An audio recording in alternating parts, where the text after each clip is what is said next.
Hi, I'm Luan with Tagawas Gardens here in Centennial, Colorado. A lot of us are trying to ramp up our healthy diets just a little bit, and I have a couple of ways to show you how to do exactly that, and you don't have to be a gardener. This is pretty much foolproof.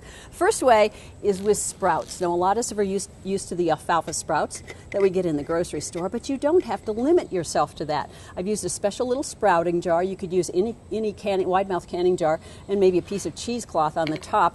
And these are mung bean sprouts. This is like you would get at a Chinese or Asian restaurant, only they're so healthy and so nutritious when you eat them just this way. There are other ways to sprout. Botanical interest makes this one. Same thing, same idea, same time frame. And again, the whole point is to make sure that you put the sprouts in. You disinfect them with a little bit of bleach first, just because of E. coli concerns in any seed.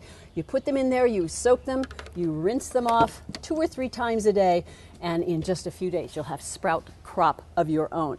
Now, if you want to knock around a little bit and get your hands in the soil, we can do that too, and this is especially nutritious. The whole notion of planting microgreens is really taking off. These microgreens were planted, these are peas, and were probably planted about 10 days ago.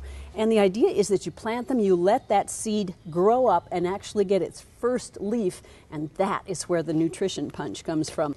We'll do some sunflowers. Would you believe that sunflowers make an excellent microgreen? So I have put in about an inch and a half of my top rate soil here. It's just barely moist a little bit. I'm going to sprinkle them around all throughout my little tray. Now, I'm going to water this in again. You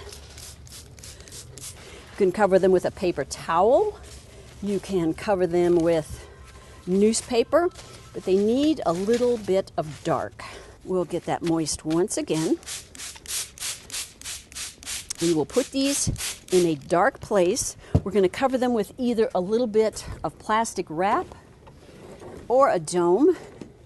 We're going to tuck them away in a nice room temperature place in the dark for a little bit. You need to check them every day, at least 2 or 3 times a day would be even better.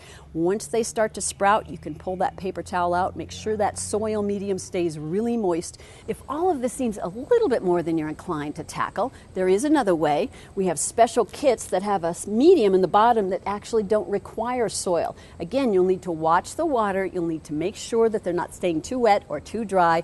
You'll be ready to eat your greens in about 10 days, and I am guessing that if you can get the little kids involved to help plant these greens, these sprouts, these wonderful high-packed, high-nutrition items, they may just eat them.